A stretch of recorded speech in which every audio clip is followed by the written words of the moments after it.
Bismillahirrahmanirrahim. Assalamualaikum warahmatullahi wabarakatuh. Kita lanjutkan tadabbur surat 109 surat Al-Kafirun. Bismillahirrahmanirrahim. Qul ya ayyuhal kafirun la a'budu ma ta'budun wala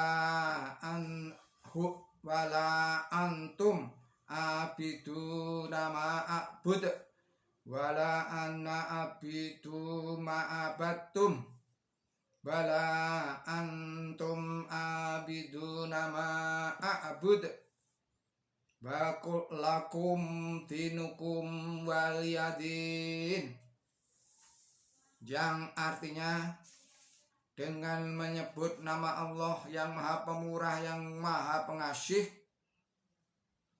katakanlah wahai orang kafir, aku tak menyembah kepada apa yang kamu sembah, dan kamu juga tidak menyembah kepada apa yang aku sembah. Demikian pula aku bukanlah orang yang menyembah apa yang kamu sembah, dan kamu pun bukan orang yang menyembah apa yang aku sembah. Kamu akan mendapatkan pembalasan kamu, dan aku juga akan mendapatkan pembalasanku.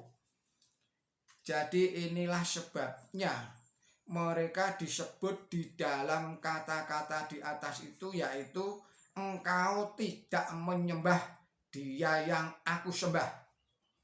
Sekarang kita tiba pada 2 ayat selanjutnya dari surat ini. Demikian pula aku bukanlah orang yang menyembah apa yang kamu sembah, dan kamu pun bukan orang yang menyembah apa yang aku sembah.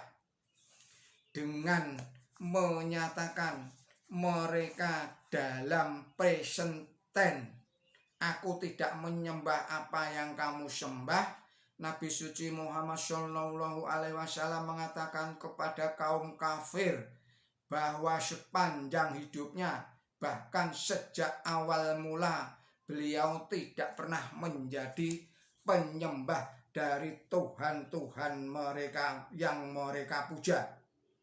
Ini adalah bukti yang terang bahwa bahkan sejak masa kecilnya, keyakinan Nabi suci Muhammad Shallallahu Alaihi Wasallam kepada Tuhan yang Maha Esa telah teguh tertanam, dan penyembahan berhala tidak disukai oleh beliau. Sekali pandang saja sudah kelihatan bahwa Nabi suci Muhammad Shallallahu Alaihi Wasallam telah menyatakan penolakannya terhadap berhala sejak awal mula, kemudian menyatakan ketidaksukaannya. Namun situasi berubah karena pada saat beliau berbicara, perlawanan kaum kafir kepada Nabi suci Muhammad Shallallahu Alaihi Wasallam sedang kuat-kuatnya, dan Nabi suci Muhammad Shallallahu Alaihi Wasallam serta para sahabatnya menjadi sasaran penganiayaan yang paling kejam bentuknya. Bahkan mereka berencana untuk membunuhnya. Maka karena gawatnya situasi negeri pada saat itu, Nabi suci Muhammad Shallallahu Alaihi Wasallam menyatakan kepada mereka, cobalah sekuat-kuatnya melawanku jika kau mau, tetapi aku tidak akan pernah menyembah Tuhan-Tuhan palsu yang kau sembah. Kemudian beliau mengingatkan kejadian di masa mudanya ketika beliau selalu menyatakan kebenciannya kepada berhala, dan sebelumnya beliau juga tidak pernah menyembahnya. Sekarang juga menjadi makin mustahil bagiku untuk berbuat demikian. Lanjutnya, karena aku telah menemukan Tuhanku yang telah memilihku dan menyelimuti aku dengan jubah kenabian dan telah mengirimku ke dunia sebagai utusannya. Mengenai orang-orang kafir, seseorang akan memperhatikan, saya ulangi lagi, mengenai orang-orang kafir, seseorang akan memperhatikan bahwa mereka telah diseru 2 kali dengan kata-kata yang sama. Dan kamu pun bukan penyembah Dia yang aku sembah. Ini sebagai pernyataan yang menekankan dan menggarisbawahi masalah bahwa mereka dengan sekeras kepala, saya ulangi lagi, bahwa mereka dengan keras kepala mengikuti jalan yang sesat.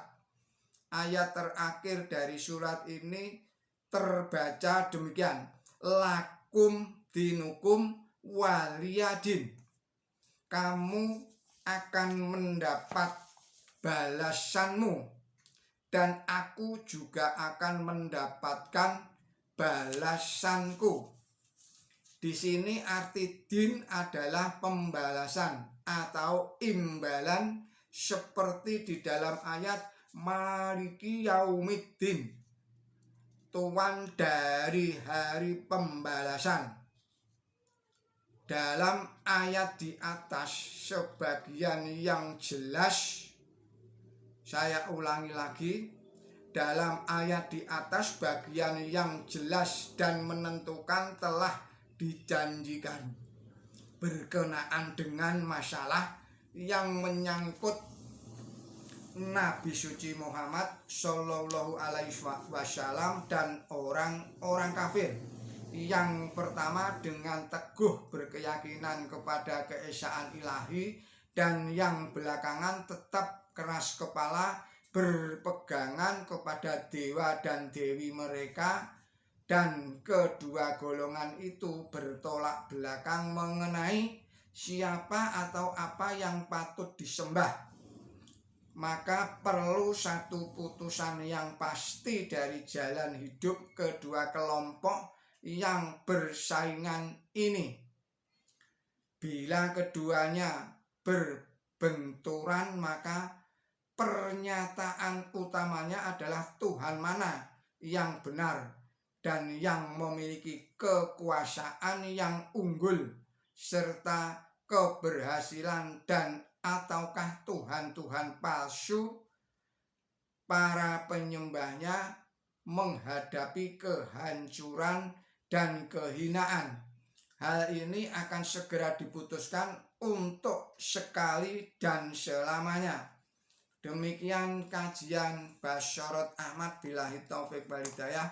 Wassalamualaikum warahmatullahi wabarakatuh.